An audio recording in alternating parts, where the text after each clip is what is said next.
Okay, I'm back with part 2 of Arlene from Israel's blog.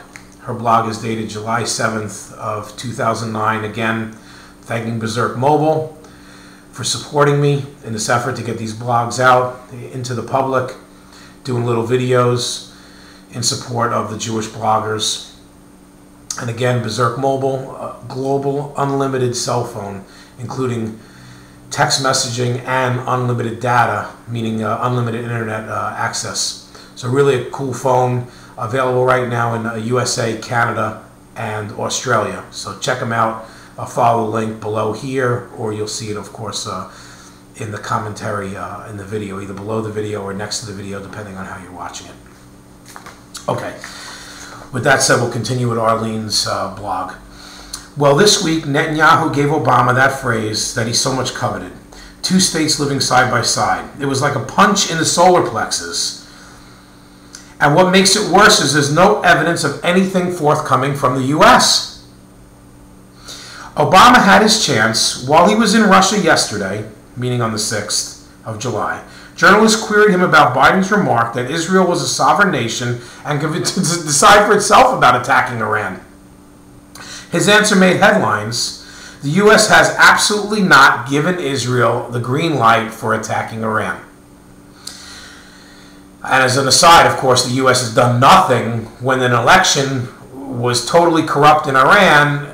Obama sat on his hands and said and did nothing in support of helping to free the Iranian people, which is really a Persian people.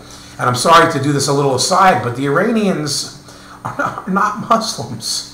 They're Persians. They don't speak Arabic. They speak Farsi. And people should understand that they're being oppressed ever since Obama's, godfather, Jimmy Carter, allowed the situation to occur, the fall of the Shah. And this was, of course, spearheaded behind the scenes by Zbigniew Brzezinski, which Zbigniew Brzezinski is basically a member of the Trilateral Commission, and he is the puppet master of both Carter and of now Obama. Okay, with that being said, let's get back to Arlene's blog. We have said directly to the Israelis that this is important, and to try to resolve this in an international setting is a way that does not create a major conflict in the Middle East. It is very clear that I'm being as clear as I can be. So much for that. The Washington Times reported yesterday that Netanyahu has pointedly not asked the White House for assistance in possible attacks on Iran, or for permission. Why do we need permission? Since it is feared that the U.S. will say no. In fact, the National Security Advisor, Uzi Arad, is of the opinion that Biden's comment about our being a sovereign country that can make its own decisions was not directed at Jerusalem but at Tehran. This, says Arad, was to distinguish from the U.S. and from Israel, and to make it clear to the Iranians that the U.S. would have no part whatsoever in what Israel might decide to do. And so, there seems to be no quid pro quo after all. There only seems to be no reason to cut Netanyahu slack with regards to concessions to Obama, as he is inclined to make. I suppose one might think, in the case that Netanyahu at one time thought or hoped there would be a quid pro quo, because Obama had made a link between handling Iran and the progress of the peace process. But now he has to have been disabused of this, and certainly he must understand how obstinate and devious Obama truly is. On another note, on the Iranian and U.S. issue, before leaving the topic, U.S. Chairman Joint Chiefs of Staff Admiral Mike Mullen spoke yesterday on, of course, the 6th of July we're talking about Iran acquiring nuclear weapons. I believe Iran is very focused on developing this capability, and I think when they get it, or should they get it, it will be very destabilizing. Is this news? Arlene asks. But then he said the attack on Iran would also be destabilizing. He gave a nod to the Obama policy that there is a great deal of that certainly depends on the dialogue and engagement, but then he said something we must never hear now from Americans any longer, that the clock is ticking. That is why I'm as concerned as I am, And I think we need to do that dialogue with all options remaining on the table, including certainly military options. A rational thought, like a breath of fresh air, Arlene states. Okay, the concessions that we were making don't end with phraseology. Defense Minister Barak has approved the transfer of 1,000 Kalashnikov rifles to the Palestinian Authority. What are you thinking, Barak? You're a joke. Before they are transferred, of course, ballistic tests are going to be done so that the weapons can be identified if they're used in terror attacks. But meanwhile, let me just tell you, everybody, you can go into a barrel of a gun, you can, file it, so it's going to make the ballistic test different. As if anybody doesn't know that, but, I'm just letting anyone who really doesn't know about weapons understand.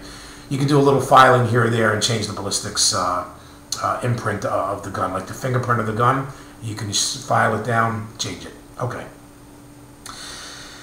This is all in line with the philosophy of strengthening the PA security forces ostentatiously so that they can fight terrorism, thereby permitting the pullback of the IDF forces. U.S. Security Coordinator Lieutenant General Danon is currently training troops towards this end. The PA, however, has run into a problem.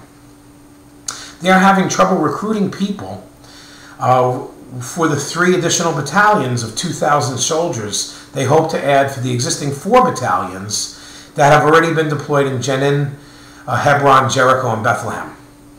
There has to be a good deal of speculation as to why this is happening. Perhaps young men are still scarred by the Intifada, and maybe they are too cynical.